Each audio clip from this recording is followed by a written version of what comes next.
Hello, welcome back to Single Mom on a Farm. A long time ago, I got a comment requesting I do a video about journal writing. So I'm up here in a reading spot where I keep our family scrapbooks and journals, and I'm really excited to talk about this topic with you today. I come from a family of prolific journal writers. Both my mom and my dad were avid journal writers. My mom would encourage us to write in our journals also. So every Sunday, she would set up what she called Sunday stations, where she would have like 4 or 5 different stations around the living room, the dining room table, the counter at the bar, wherever. And she'd have us write in our journals for one station and then listen to some tapes with headphones. Have you ever heard of stand and tall tapes? They're about obedience, dependability, honesty, love, service, just really good character skills. So that was one station. And then another one would be writing a letter to a grandparent or family member. And another one would be reading the Friend magazine. It's a free church magazine. I'll put a link in the description for kids. It just has stories of kids learning to be honest or not telling a lie, being Christ-like, helping a friend tie their shoe, just little sweet stories like that. They're really uplifting. So that would be another station. So we would do that every Sunday, rotate for about every 20 to 30 minutes. And while we were doing that, she would be writing in her own journal, or she'd be writing one of our baby books, or keeping a journal for each of the 6 children that she had. So I grew up learning to write in journals every Sunday. Let me show you the things that she's done for us. This is my baby book, where she just kept a little lock of my hair. There's my baby bracelets from the hospital, things like that, and writes little things about my childhood, with real prompts and everything. And then she also kept journals for each one of us, where she would write similar, just little things. It says, you have 2 bottom teeth and your top teeth are trying to come through. Maybe they'll make it by your 1st birthday. You walk around furniture and walk holding your hands. It's so fun. You eat whatever we eat, drink a lot from a cup. So just cute little things. She writes in it from when we were born until when we get married, and then she gives it to us when we get married. And so we can have a record of her thoughts and feelings of being my mother, the things that I did as a child, how she felt about me, my friends, my activities, hobbies, interests, cute things I said. So those are what my mom has done. She's also done a trip journal. She just would get maybe a 5x8 notebook, kind of a really thick notebook, and just journal about every little detail about where we stayed, the things we saw, the prices of museums and food, when we got 59-cent tacos, the time it snowed when we were at the Grand Canyon, just every little thing. And it's really fun to go back and look at and reminisce together. It's also fun to go back and try to recreate some of those trips and stay in the same hotels or whatever, because she wrote everything down. And it was really fun. It's pretty valuable. She loves to read from it. So that's what my mom has done. I've tried to follow in my mother's footsteps by being a good journal writer. I think at some points I took it to extreme. I started a journal for everything. So I've scaled back a little bit.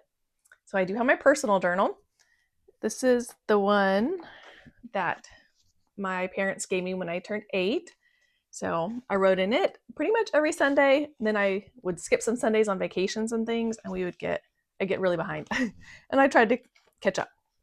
So, and then after that, I started writing every single day when I was about 13, all the way up until after I got married. So I have many of these journals because I started writing every day. And then when I got married, Nathan said the journals were too expensive. And so he said to start keeping a journal on a computer. So I started doing that. We had a great big old computer and it crashed. So I lost a lot of my journals. So I've learned my lesson that if you do keep a journal on a computer, make sure to print it out and save it, or keep it in Google Docs or something like that, so that you have a permanent copy of it, because I'm really sad that I don't have some of my journals. It was also harder on a computer because I didn't do it every day. When you have a journal like this, it's just kind of fun just to physically write down, just feel the paper, feel the pen in your hand, write down your feelings every night. You can see it by your nightstand or wherever you want to keep it. It's fun to go back and read about your life in your own handwriting also. But printed out journals are fine too. This is what I printed out when I typed it up. So this has a lot of years in it. So you can actually fit a lot more because, the print is so small. So it's also fine to just print out your journal. like this and read it, and you can type a lot faster. So whatever works for you. These are just some different ways. Around 2003, so I've been married for 3 or 4 years, then I started writing a family newsletter. So this was an email that I would type up and send to both of our families, because we lived in Texas and my family lived in California and Nathan's family lived in Florida. And I wanted them to stay a part of our lives. And we had 3 little kids by then, and I wanted them to know about them, and I wanted to just record our week. So then I started writing those. Those are family newsletters. I have never missed a Sunday since 2003. I lost the early years due to a computer crash, but since 2005, I've printed them out every week. So this is one binder. I'll stick it in a big 3-inch binder. This is from 2005 to 2013. And then I have another one for the next years. So it's printed out from every Sunday ever since then.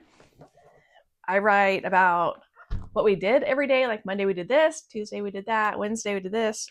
I'll sometimes go person by person, like Kylie's into these things. This is what Madeline's up to.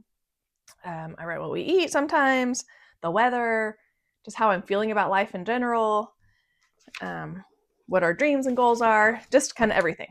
So like I said, I write this every single Sunday and send it to my family, and then I'll print it off. I write it in a Google Docs now, and I'll title it January through June of 2025, and then July to December 2025. And I'll just keep going in that same Google Doc, and that way I can just push print, and it'll just print 6 months worth at a time. So that's a little bit of an easy way to do that. My personal journal, I've been a lot less consistent with. Sometimes I might go 2 or 3 days in a row, and then sometimes it's a month or 2. Just kind of depends on what's going on. If I just feel like writing down some feelings, if I needed to vent, if I needed to rejoice and be happy about how wonderful my life is going right now, things like that. But my newsletters I've been very consistent with, and at least I have those as a record. We love pulling them off the shelf and then just being able to read what we did, what the kids are saying that's really funny. They are very super valuable to me. There's some other journals, ideas that I want to tell you about. You can do a dream journal. This is just an old notebook. You could do one for your dreams and visions and things that you want, to come to pass, things that you're going for, your goals and those kinds of dreams. Or you can write about the dreams that you have at night. So that's what this one was, but I don't really write in it very often. Someone had suggested it because I thought dreams might mean something. I have a few, if they're really sweet, if my dad was in one of my dreams, or really funny, or just something I wanted to remember. There was one dream I had where I was floating with balloons and just doing great. And then all of a sudden, I couldn't go anymore. So I'm trying to kick and trying to fly, and I couldn't go anywhere. And I looked down, and Nathan's holding my foot. And I'm like, get off. And I couldn't go anymore. And it was just such a frustrating feeling of I couldn't move. I was trying to swim and fly holding these balloons. And when I woke up, I felt distinctly that I needed to divorce. It was just one of the signs that I needed a divorce, that he was holding me back because we weren't allowed to do very much. I wasn't allowed to fulfill my potential and my goals and dreams. And neither were the children. We were kind of stuck. I felt very stuck. So that dream really meant something to me. So of course I wrote it down. But if you want to just write down any of your funny dreams, that's just one idea. Like I said, I don't really keep up with this anymore. I have a little notebook that I keep by my bed. This is my gratitude journal or blessing journal, or sometimes I just write the best thing of today. And I don't do this every day either, but this could, you could, if you just wanted to write really, really small, just one, a quick little note. Here's March 3rd, 2018. Kylie got into BYU. We had a fun movie night. We had some party foods, quick little note. That was the best thing of the day, or my exciting news, or something I was grateful for. 12/24/2019, I made gingerbread men with all 10 kids. Something they'll just write. So one quick thing that was my favorite thing of the day, or something that you're grateful for, especially if you have a hard time with your life right now. It really helps you have a much better positive attitude. This is just a notebook on your scripture reading notebook. If you're reading your scriptures and you want to write down thoughts and things that come to your head, even if you're praying for a question of should we go camping this week? And then you happen to read a scripture about mountains or something like that. You're hey, I feel like we should go. So you can write down any impressions you have, like that, or notes or thoughts about it. You can write about answers that you're getting, maybe from a song on the radio can speak to your heart, or something someone said in the nursing home, of things that they regret or don't want to regret living when you die. So you can write those things down. So any kind of impressions, you can keep a journal like that. I also had kept a family council journal. So family council is something that we do on Sunday nights. We kind of like a family meeting. So we'll talk about who's doing what this week. We might talk about large purchases that we're saving up to buy, trips that we might want to go on, what do we want to do for Thanksgiving, things like that. So I used to keep all the minutes for those in just a spiral notebook like this, and it just got to be too much. So I quit that one. But it was really helpful, I think, especially like the first 5 years of our marriage when we're just starting to have kids, we're just learning to communicate and plan things together. It was really good, kind of a record also to say, hey, we did plan we did talk about what we're going to do for Thanksgiving. I have it in the notes here, or whatever. I also had a family night journal. So family night is something our church says to set aside one night a week, usually like on a Monday night, and don't do any other extracurricular activities that night, but spend the night as a family. So it can be kind of formal, like doing a song and a prayer, and then a little lesson, and then an activity and a treat. And you can recite scriptures, you can do all kinds of things, and you can give each person in the family responsibility over one of those jobs, even down to like 2 and 3-year-olds. They can help do a little lesson. It's amazing when little kids teach a lesson about honesty, that it's like really hitting home for them instead of us always telling them, don't lie. So anyway, I would keep a notebook about those nights, and it was kind of fun, but it turned out to be just like writing who was doing what.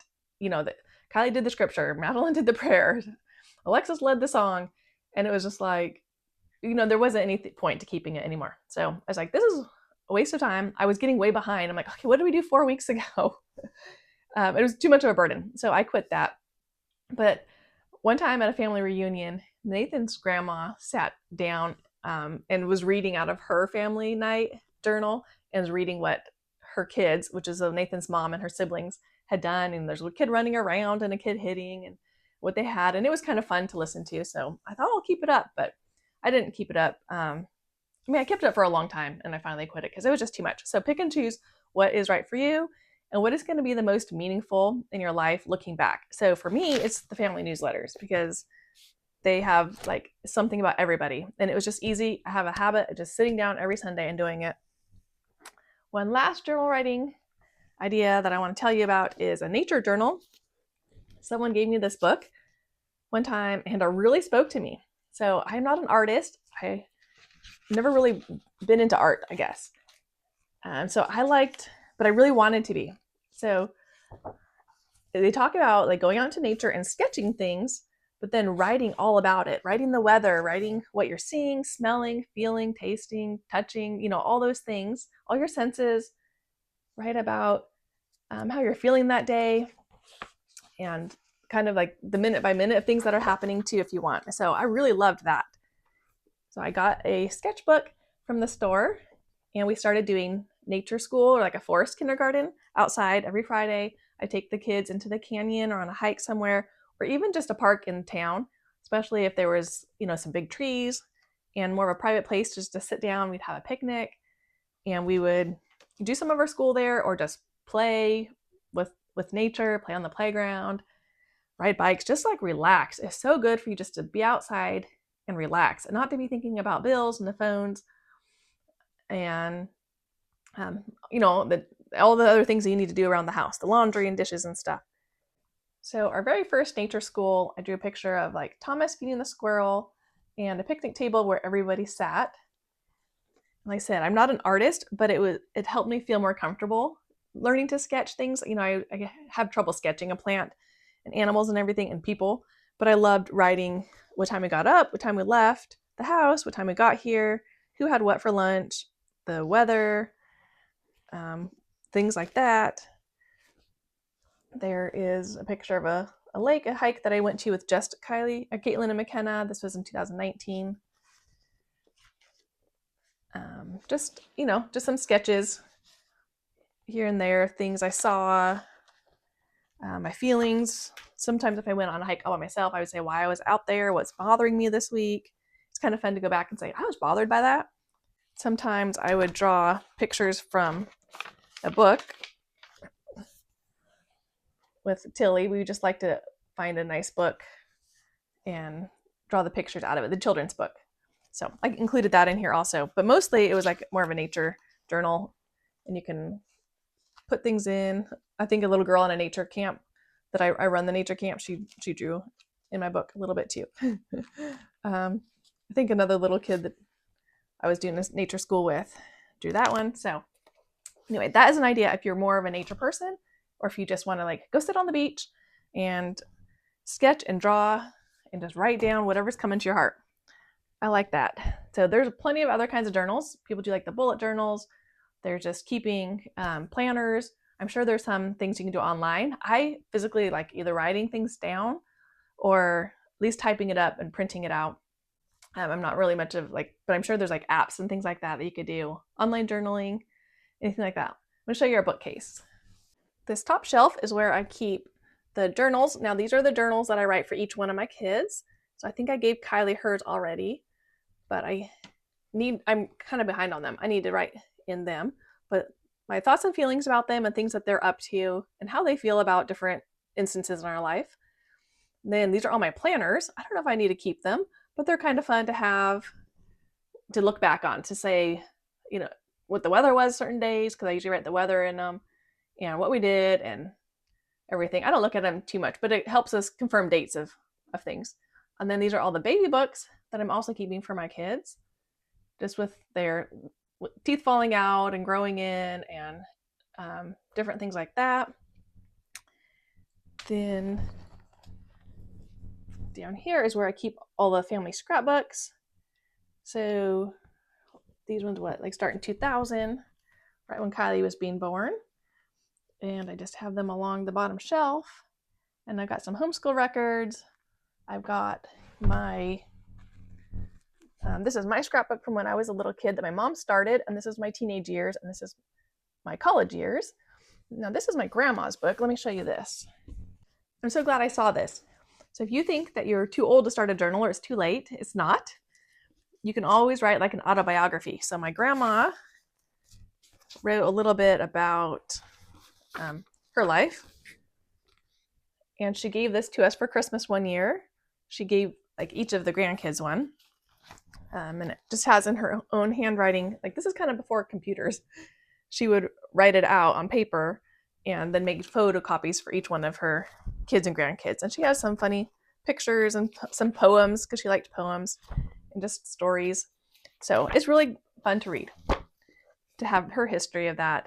And then Nathan's mom also made a small one of her, like a little autobiography. So this, you can just do that. If you just want to write your history and have some pictures of her when she was little and some of her earliest childhood memories, places she's lived, things like that.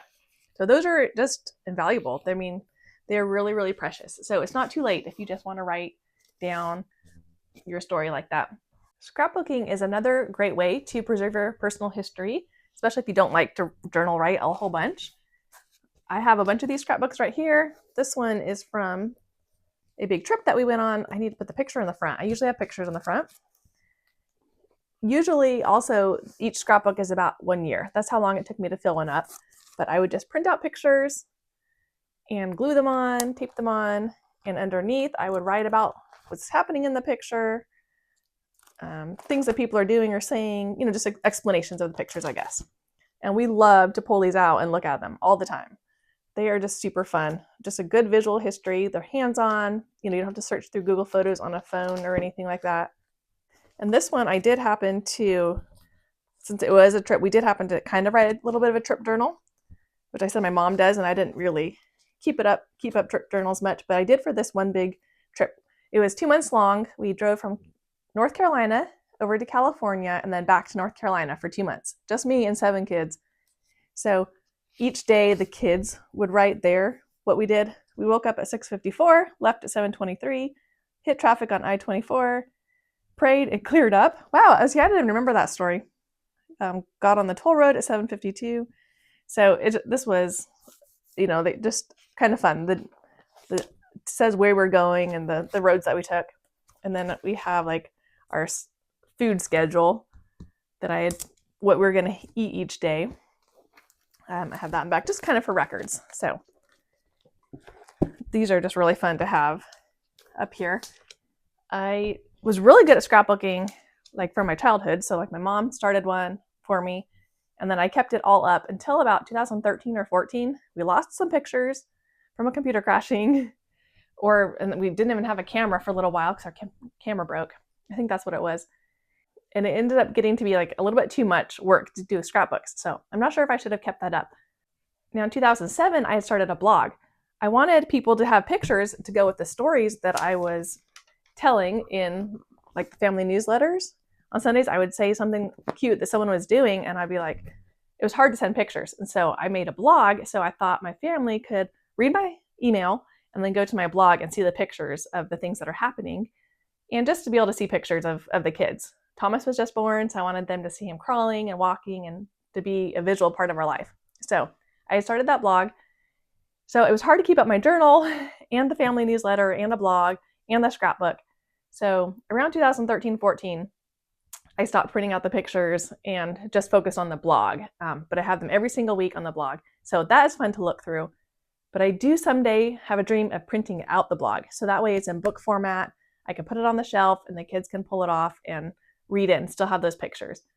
Because it's hard to sometimes access on a computer. But that was Holiday Happenings at blogspot.com. So it was kind of fun to go back and look through it. And now I've moved the Holiday Happenings to my Single Mom on a Farm. But I'm putting a lot less pictures on because now I'm doing vlogs. So I have those for my kids to look at. I don't know that they'll ever sit and read, watch them very much. So I don't know. You have to just pray and go with your gut and figure out what's best for you in this time of your life and everything. Like, I really love the scrapbooking. I might go back to doing that because it's so hands-on and the kids can sit up here and look at them and grandkids can. Blogs are a little bit harder because they're on a computer and you have to just scroll forever. But it is also nice because that's searchable. You can search like mountain and you can find which day we hiked a certain mountain or something like that. So that's kind of nice. Now I want to talk about reasons why you should keep a journal. So there are so many reasons. I just jotted down a few of them. There is improved mental health. I think we all have heard that it helps with your depression and anxiety, things like that, just to be able to write down your thoughts and get them out of your head. It really helps with self-reflection and self-discovery to realize what you're writing about. I love reading the times where it's just like the stress of watching kids play outside and having kids inside and not knowing who to babysit and if CPS is going to be called on me.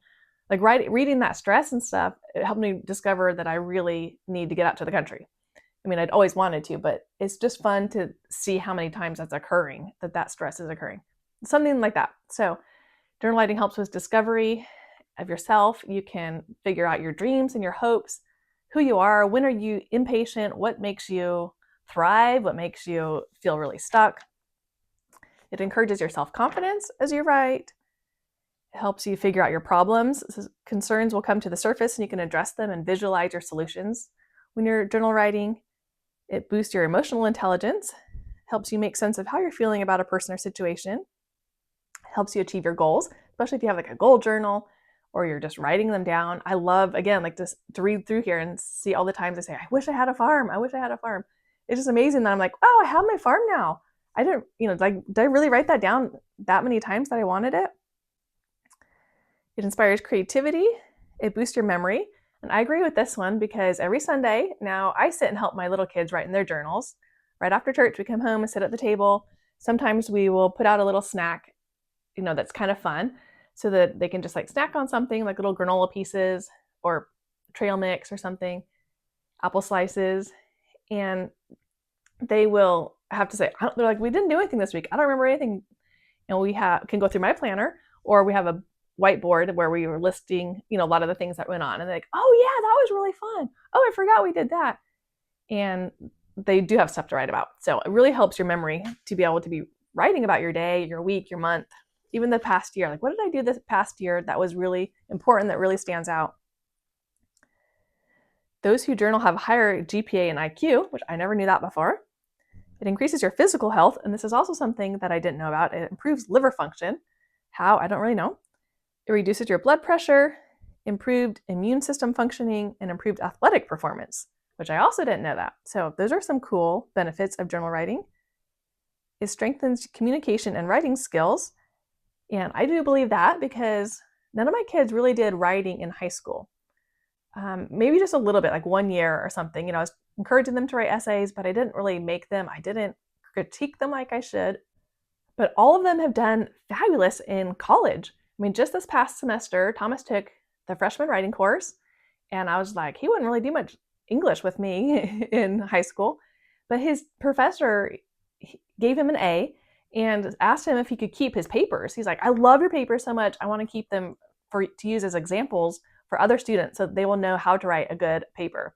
So I was really proud of him. I was like, great. So I think journal writing, has really helped. I've always encouraged my kids to write in journals and write letters to people. They write their own books and stories. So it's all really good. And people who write in journals get better sleep and possibly higher income.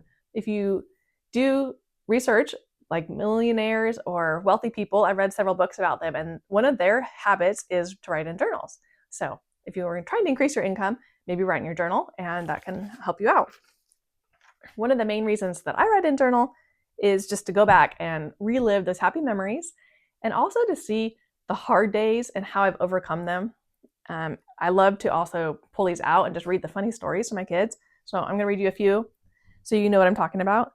This is in 2013, and I just kind of went through each child of how they're doing and what they're up to. So Kylie is still crocheting up a storm, adding several outfits to their tiny dolls' wardrobes every day. She's also starting to fix her own hair and take longer to get ready. She used to hate being late. Now she's okay with it as long as she looks nice. So she was 13. Madeline is becoming more helpful and confident of her abilities to help. Instead of asking how I want it done, when I ask her to do something, she just does it. I was especially grateful for her help in babysitting Wednesday and Friday when Kylie had group lessons, and for having dinner ready when we got home. Spencer finally found his scrapbook at the church after being lost for a couple months, and this week we signed off a lot of stuff. Scouting sure takes a lot of time, but it's fun to see how much self-confidence it gives him. I can't remember if I mentioned that he bought a bunch of tomato plants from the strawberry patch a while back and planted the garden all by himself. He's so excited that there are yellow flowers and soon there will be tomatoes. Alexis is playing with Caitlin more than she used to. Before she would sulk if Kylie and Madeline didn't want to play, but now she'll happily turn to Caitlin and offer Caitlin's ever-ready request to play babies. Babies is real-sized dolls, and they're usually taking them to the doctor for falling off their beds. I can't remember if I've written about the rubber bands they put around the dolls' heads and under the nose so that it looks like oxygen. It really does look like it, and I'm impressed with their imagination. I'm glad they've learned how to play so well that they can play happily for hours. They take them for walks in their strollers and have them eat at the table with us for meals sometimes. Thomas is content to play cars either in his room or on the fireplace or in the sandbox. He often includes Caitlin with him, and it's fun to hear Caitlin dominating the conversation. She's always talking to him, and frequently I'll hear her say, "Talk to me, Tom," when he's not answering. He's just not a talker. Usually he just laughs at her. This morning they were taking a bath and I heard the short conversation. Caitlin is 3 and Thomas is 5. Thomas, I'm getting to be a big boy. Caitlin, I'm going to be a big boy soon too. Thomas, no, you'll be a big girl. Caitlin, yeah. Thomas, Daddy is a humongous boy because he's the oldest in our family. Oh, that was really cute. And then I continue on. At lunch on Saturday, Spencer, Thomas, and Caitlin were at Jordan's, that's the neighbor girl's house. So I called Jordan's mom and asked if they wanted grilled cheese since I was making one for everyone else. They said they did, and I made them and left them on the stove. So I think I left them just on a plate on our flat cooktop stove. Meanwhile, Kylie, Madeline, Alexis, and I started eating. When Caitlin burst through the front door, she kicked off her flip-flops and yelled, "I ordered a half!" Then she walked over to the table and, not seeing anything in her place, demanded, "Who ate my half?" It was so funny coming from someone so little. I quietly told her the sandwiches were on the stove, and she and the boys bagged them up, grabbed some apples, and went back to Jordan's to eat a picnic with her as they usually do. She's always cracking us up. So she said a lot of funny things. It's really fun to read that and to read what we were doing at the time. I'm going to read a few more from now years later. Now this is when Samuel was 3. I wrote, here are a few cute things I wrote down that Samuel has said lately. When he was pushing the back door open, it hit something and bounced back at him, hitting him in the eye. And he said, "The doorknob ran into me." When I rolled the windows down in the van, he said, Roll up the window, I'm eating the air. When he was playing some makeup as you go hand clapping game, so I guess you're making it up as you go, a hand clapping game with Andy, he said, "Good job, Andy. You're getting better like me." It was cute because Sam clearly didn't know what he was doing either. Then another instance. Samuel and Andy were playing in the van. Samuel came in and said, "I brought the keys in because we wouldn't want to go anywhere because you'd miss us." You'd say, "Where is Samuel and Andy?" And Andy doesn't know how to get back home, but I know how to get back home. I said, "You do?" "Yes, I even know how to get to Mama and Papa's because Kylie showed me. When we were driving there, Kylie showed me how to get there. She said to just stay on this long, boring road for a long, long time." That's when we lived in Utah, and we would drive to my parents' house in California. So you're just going straight across Nevada to Northern California. So it's kind of funny. He's sure he could just go on that road for a long, long time and make it, which is pretty much describes Nevada. And here's something I wrote about myself. I had all 10 kids from a newborn to a 16-year-old and feeling overwhelmed with all the work that they needed. And I felt really bad asking for them for so much help. It was always, "Kylie, can you help Samuel with his coat?" And "Madeline, can you help McKenna with her shoes?" There were spills, meals to be made. We were trying to homeschool most of the day, get people places. It was just kind of a crazy life. And so this is what I wrote about it. "I'm doing pretty well. I have my moments where I'm so overwhelmed by all the chaos and needs of everyone at once and wish I had some help. I feel like I'm always asking someone to do something and feel like a failure that I can't do everything by myself. I wish I could. Or I wish I could hire someone to help with the yard work or housework or send the little boys to a preschool a couple days a week. They were kind of a handful, Sam and Andy. Or fly Lori out to help me for a few weeks. I get tired of asking the kids all day, every day. And I know they are tired of all the work too. Nathan doesn't eat any meals with us except Sunday after church. So that leaves us to cook and clean up after 3 meals a day, 6 days a week after week with no other adult to help. Then there's scripture reading and so many kids to bathe and put to bed night after night. I'm not complaining, just saying that it's a lot of work. But it's also my dream. I've always wanted a big family, and sometimes I really love all the work and chaos of dinner, accidents, the phone ringing, teenagers coming and going, toddlers whining, and the baby needing to nurse. I used to play house that all these things were happening, and now they are. I know will pass, and then I'll miss it. I really want to treasure these years when I have all 10 of my children home with me." That's so sweet. I didn't think I'd get emotional about it, but other times when I'm not overwhelmed, but everything is falling apart, I'm surprised I'm not. I know I have heavenly help in the way of strength and stamina, going days and weeks on end without even one night off of dinner or bedtime. I'm so grateful for that. So it's just fun to be able to write your feelings and to reflect on them and to realize, hey, it's hard, but this is my dream and I'm so happy for my dream. It's also fun to read about the kids and see where their growth is. So right after that paragraph, I talk about Kylie and Spencer coming home from school excited that they got into the pit orchestra and Madeline didn't. Me going to comfort her because they all wanted to be in pit orchestra. This is where they get to play an instrument in the orchestra for the musical. So Madeline didn't get in, and how hard that was to see her not get in, but Kylie and Spencer both get in, and they're all three went to the same high school for their orchestra class. But then months later, Madeline got chosen to be in the concerto night, and she got to play the flute for an amazing concerto. So that was so awesome. And then Spencer tried for 2 years to get in the concerto night, and he didn't. So I want to read you that also. Spencer, he had the biggest night of his life on Wednesday when he got to perform his piano concerto, a dream of 2 years. I'm still so proud of him last year when he tried out and didn't get in. He cried all night, and then the next day got up, Googled top 10 hardest piano concertos, picked one, and worked on it for a full year. It's been really important to him, so it's been fun throwing him a little party when he got in. So he worked on a really hard song for a full year and was determined to get in the next year. He didn't let that stop him. He cried about it for a night, and then the next day got over it and decided to work for a whole year. I'm not sure that I would do that. And concerto is when you play a solo and then the whole orchestra backs you up. So it was a really big deal, and it was a phenomenal orchestra. It was phenomenal. So then we threw him a party when he got in, when he got chosen to be a concerto. They only choose 10 students, 7 to 10. And then we had a party for him the night that he got to do his concerto. So that was really cool. It's just so fun. So fun to read your journal, read about your kids. So if you are still having little kids, start writing them down. Just pick one day a week that you want to write. Write about what they're doing, what they like to eat, the fits they throw. I have a lot about fits in here, a lot about bad days, accidents, messes. If I had more time, I would just sit and read a lot more stories to you guys. but I won't. But I'm hoping this encourages you to find the benefits of journal writing, to pick a journal, any style that you want to do. If you like scrapbooking or memento type books, if you like digital scrapbooking, photo albums, even organizing your Google Photos into different slideshows, I think you can make them into like YouTube videos or something somehow and keep it on private for your family. I don't know. There's just so many options out there, I'm sure.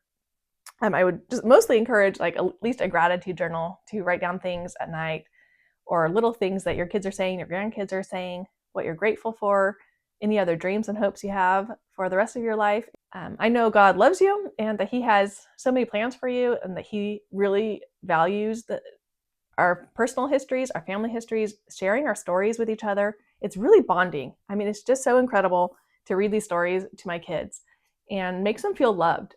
I love to tell them some of the stories when I'm tucking them in at night, the times that the raccoons came all over our campsite and kept us up all night and then it rained on us, the times that that they said funny things or that they cut their own hair or any of those things. It just really shows that we're a family. We stick together through the hard times. They're all loved. They're all appreciated. They're all special and needed in our family and on God's earth. I'm so grateful that I got this question because I love journal writing. And thanks so much for watching. Bye-bye.